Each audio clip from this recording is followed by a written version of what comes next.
प्यारे विद्यार्थियों, आपका चैनल पर हार्दिक स्वागत है। कक्षा 11 का हिंदी साहित्य का वार्षिक परीक्षा 2022-23 का ये ओरिजिनल पेपर है। हम इस पेपर को पढ़ना शुरू करें उससे पहले आप वीडियो को लाइक करें, चैनल को सब्सक्राइब करें, घंटे का निशान दबाकर ऑल बटन पर क्लिक करते हुए अन्य साथियों को शेयर कर दीजिए। समय 3.25 घंटे, पूर्णांक 100। प्रश्न संख्या 1 से 10 में सही विकल्प चुनना है आपको। भारतेंदु हरिश्चंद्र ने भाषण दिया था दिल्ली में, बलिया में, गुजरात में, बनारस में। प्रश्न नंबर 2, ज्योतिबा फुले ने सर्वप्रथम कन्या पाठशाला की स्थापना की। गुजरात में, राजस्थान में, मुंबई में, पुणे में। प्रश्न नंबर 3, लेखक के मित्र के अनुसार पिछले 20 वर्षों की सबसे महान घटना कौन सी थी? संयुक्त परिवार का ह्रास, संयुक्त परिवार में कलह का बढ़ना, परिवार के आकार में हुई वृद्धि, संयुक्त परिवार में आया परिवर्तन। प्रश्न नंबर 4, कबीर भक्ति काल की किस धारा के कवि थे? सगुण, कृष्ण भक्ति, राम भक्ति और निर्गुण।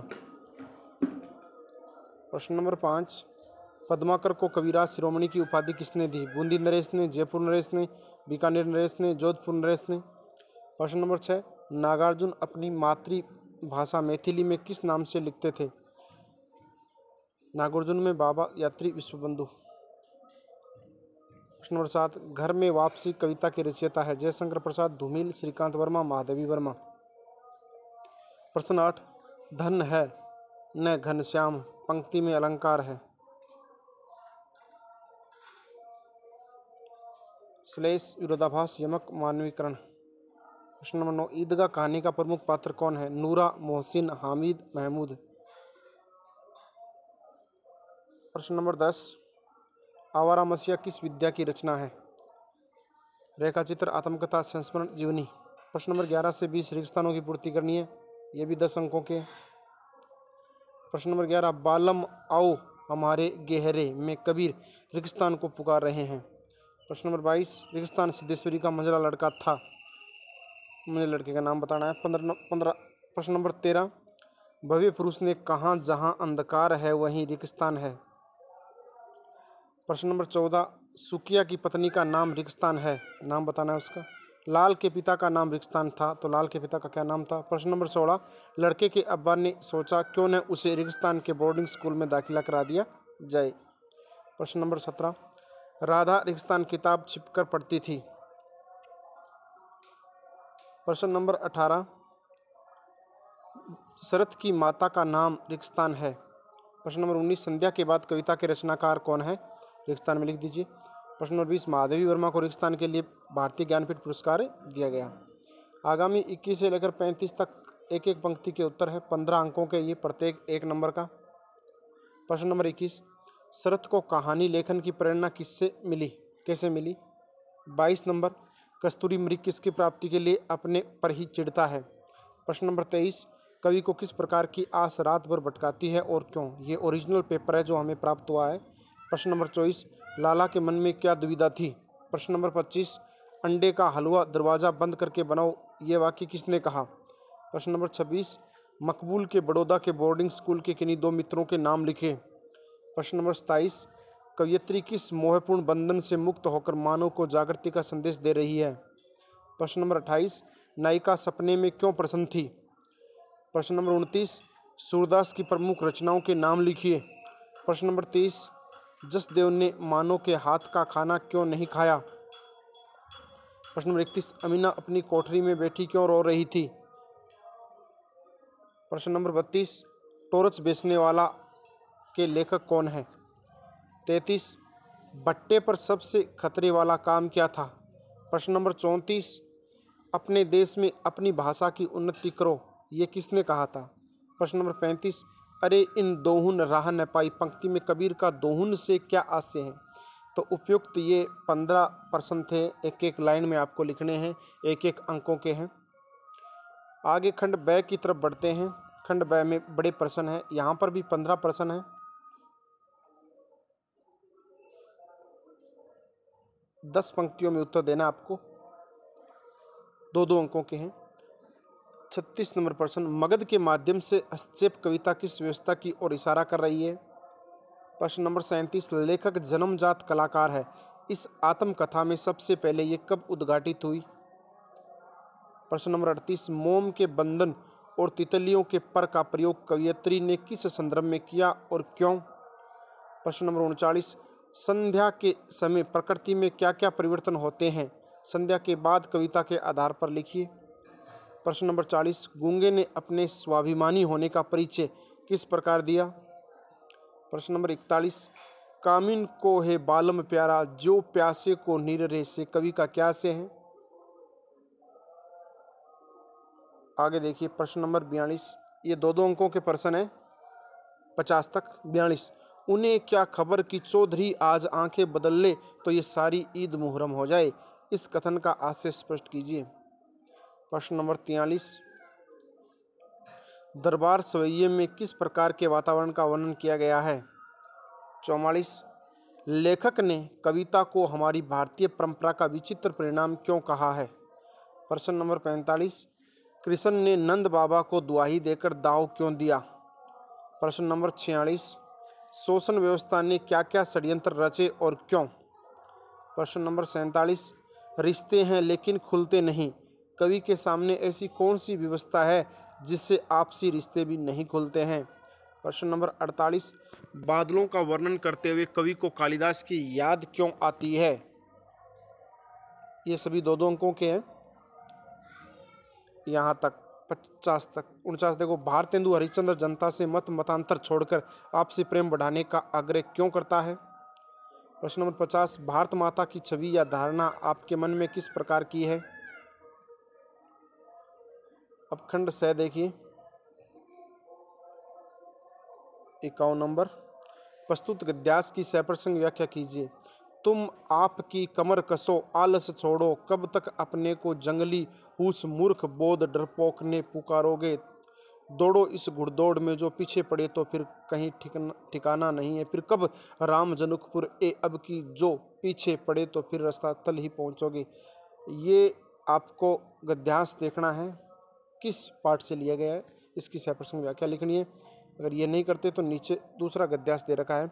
इसलिए पुराने सामंती अवशेष बड़े मज़े में हमारे परिवारों में पड़े हुए हैं। पुराने के प्रति और नए के प्रति इस प्रकार एक बहुत भयानक अवसरवादी दृष्टि अपनाई गई है। इसीलिए सिर्फ एक सप्रसन्नता है, प्रश्न है, वैज्ञानिक पद्धति का अवलंबन करके उत्तर खोज निकालने की न जल्दी है, न तबीयत है, न कुछ।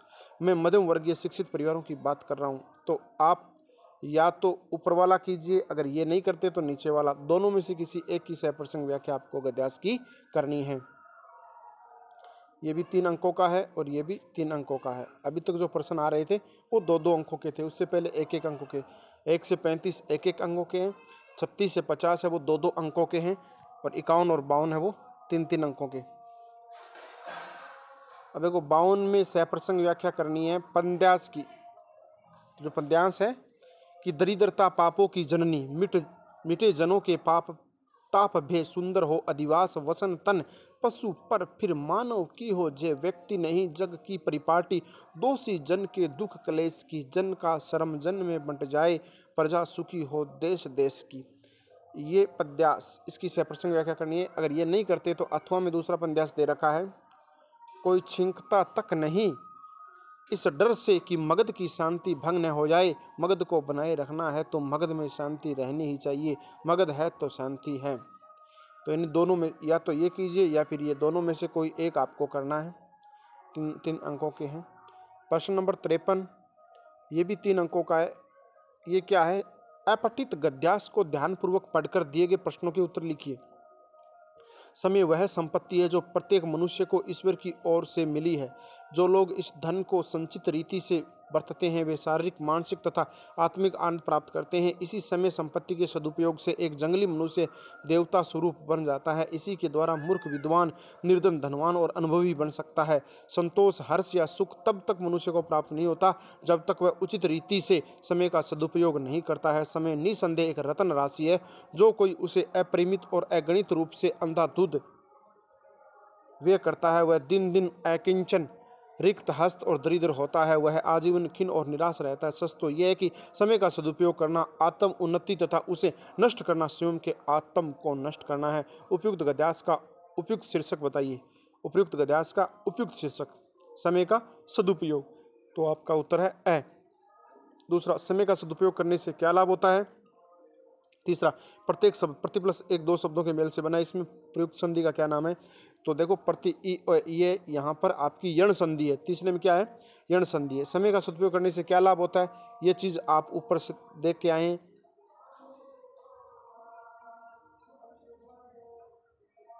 शारीरिक, मानसिक तथा आत्मिक आनंद प्राप्त होते हैं। आगे की बातें भी लिख सकते हैं लेकिन इतना पर्याप्त है इसमें, एक एक अंकों के। तो 3 अंकों का ये गद्यांश था। अब देखो 54 नंबर प्रश्न है, निम्नलिखित पंक्तियों का काव्य सौंदर्य लिखिए। पिता की आंखें लोहसाई की ठंडी सलाखें हैं। और अथवा में, संस्कृति के प्रति पग में मेरी सांसों का नव अंकन चुन लो, मेरे बनने मिटने में नित अपनी साधों के क्षण गिन लो, जलते खिलते बढ़ते जग में घुलमिल एकांकी प्राण चला। तो देखो दोनों में से कोई, या तो ये कीजिए या फिर ये कीजिए, दोनों में से कोई एक आपको करना है, दोनों में से कोई एक करो। इसमें काव्य सौंदर्य पर पंक्तियां लिखनी है आपको। 54 नंबर में 3 अंकों का ये भी, और 55 भी 3। तो आप 51 से लेकर 55 तक प्रश्न कर रहे हैं और 3-3 अंकों के। 55 क्या है? निम्नलिखित पंक्तियों का आशय स्पष्ट कीजिए। धंधा वही करूंगा यानी टॉर्च बेचूंगा, बस कंपनी बदल रहा हूं। अथवा अपने देश की सूखी रोटी भी प्रदेश के पकवानों से अच्छी होती है। दोनों में से किसी भी लाइन का आप आशय स्पष्ट कीजिए, या तो ये कीजिए, अगर आप ये नहीं करते तो नीचे वाला कर दिए। ये 3-3 अंकों के 5 प्रश्न थे, 15 हो गए। अब देखो खंड द, जहाँ पर 5 अंकों के प्रश्न शुरू होते हैं।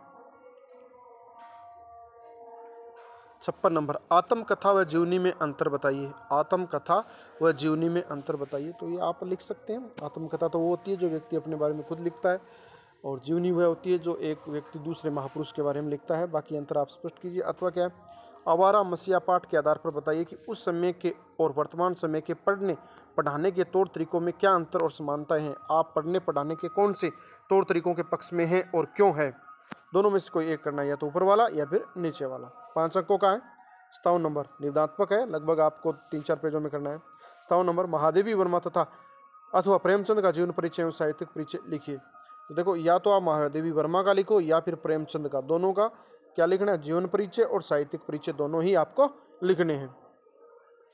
ये 5 अंकों का है, इसमें कोई आपके पास विकल्प नहीं है। 57 में कोई विकल्प नहीं है। अब देखो 58 नंबर प्रश्न, 5 अंकों का है। शब्द सीमा 300 शब्द है कि निम्नलिखित विषयों में से किसी एक विषय पर निबंध लिखो। विद्यार्थी जीवन में अनुशासन, प्रश्न नंबर 2। मेरे सपनों का भारत, प्रश्न नंबर 3। पर्यावरण प्रदूषण, 4। राष्ट्र निर्माण में नारी की भूमिका। प्रश्न क्या है? 58 नंबर में 4 निबंध है, आपको एक करना है। विद्यार्थी जीवन में अनुशासन, मेरे सपनों का भारत, पर्यावरण प्रदूषण और राष्ट्र निर्माण में नारी की भूमिका। तो ये 5 अंकों का है, 300 शब्दों में यानी 3 पेज में आपको करना है। तो ये 58 नंबर क्वेश्चन 5 अंकों का है, 5-5 अंक के हैं। अब देखो 59 नंबर प्रश्न देखिए। अपने विद्यालयों में आयोजित रक्तदान शिविर के समाचार पत्र में प्रकाशनार्थ एक प्रतिवेदन लिखना है आपको। क्या लिखना है? एक प्रतिवेदन तैयार करना है। अथवा में दे रखा है, सचिव माध्यमिक शिक्षा बोर्ड राजस्थान अजमेर की ओर से उच्च माध्यमिक परीक्षा 2023 की पूर्व परीक्षाओं की तिथियों की सूचना हेतु एक विज्ञप्ति तैयार कीजिए। तो ये आपको एक विज्ञप्ति प्रतिवेदन कीजिए अथवा आप एक विज्ञप्ति तैयार कीजिए, दोनों में से कोई एक आपको करना है। 5 अंकों का है। कितने अंकों का है? 5 अंकों का है। तो जो 56, 57, 58, 59 है, ये प्रश्न है वो 5-5 अंक के हैं। और ये एक ओरिजिनल पेपर है, और ये पेपर हमें प्राप्त हुआ है कहाँ से? बीकानेर से प्राप्त हुआ है, क्योंकि बीकानेर का पेपर आज हिंदी साहित्य का हो गया है। आप इसे इम्पोर्टेंट मान के चले, क्योंकि लगभग इनसे मिलते जुलते प्रश्न ही आते हैं। ये हूबहू पेपर आपके नहीं आएगा, क्योंकि ये पेपर बीकानेर ज़िले में आ चुका है। तो ये ओरिजिनल पेपर था, किसी विद्यार्थी ने हमें भेजा है, हमने इसको अपलोड कर दिया है। आप इसके उत्तर देख लेना। अधिकांश प्रश्नों के उत्तर तो आप जानते हैं, छोटे छोटे। आप अपनी पुस्तक से देख सकते हैं, अपने अध्यापकों से पूछ सकते हैं। अगर ऐसा नहीं करते तो आप के पास मोबाइल है, आप गूगल से सर्च कर सकते हैं। फटाफट आपको 10 सेकंड के अंदर आपको उत्तर मिल जाएगा। तो ये पेपर आप 1 घंटा में हल कर सकते हैं। प्यारे विद्यार्थियों, आपने इस वीडियो को अंत तक देखा, उसके लिए तो आपको बहुत बहुत धन्यवाद। प्यारे विद्यार्थियों, यदि आपको इस पेपर की PDF चाहिए तो आप हमारे टेलीग्राम चैनल से जुड़ सकते हैं, व्हाट्सएप ग्रुप से जुड़ सकते हैं, जिसका लिंक डिस्क्रिप्शन में दिया गया है। ये पेपर यहाँ पर समाप्त हो गया। 59 क्वेश्चन थे। वैसे बीकानेर के 4 पेपर आ चुके हैं। अंग्रेजी को छोड़ दें तो बाकी राजनीति, इतिहास और भूगोल के कुछ पेपर आए हैं, तो उनमें क्या है कि सभी में 59 प्रश्न आ रहे हैं। पैटर्न ही यही है, शुरुआत में 35 तक 1-1 अंकों के, फिर 15 2-2 अंकों के, फिर 5 3-3 अंकों के, और फिर 4 5-5 अंकों के। इस प्रकार से पैटर्न से आ रहे हैं। प्यारे विद्यार्थियों, अगर आपको ये वीडियो पसंद आया है तो आप इसे लाइक करें। अभी तक आपने हमारा चैनल नहीं सब्सक्राइब किया है तो चैनल को सब्सक्राइब करें और बेल आइकन को भी क्लिक करें ताकि आने वाली वीडियो की नोटिफिकेशन आप तक पहुंच जाए, तथा अपने अन्य साथियों को भी शेयर करें ताकि इन इम्पोर्टेंट क्वेश्चन से उनको भी फायदा हो जाए। ये बीकानेर जिले का ओरिजिनल हिंदी साहित्य का यानी हिंदी लिटरेचर का पेपर है। प्यारे विद्यार्थियों, हम आपसे एक नए वीडियो में मिलेंगे। तब तक के लिए जय हिंद, जय भारत, वंदे मातरम।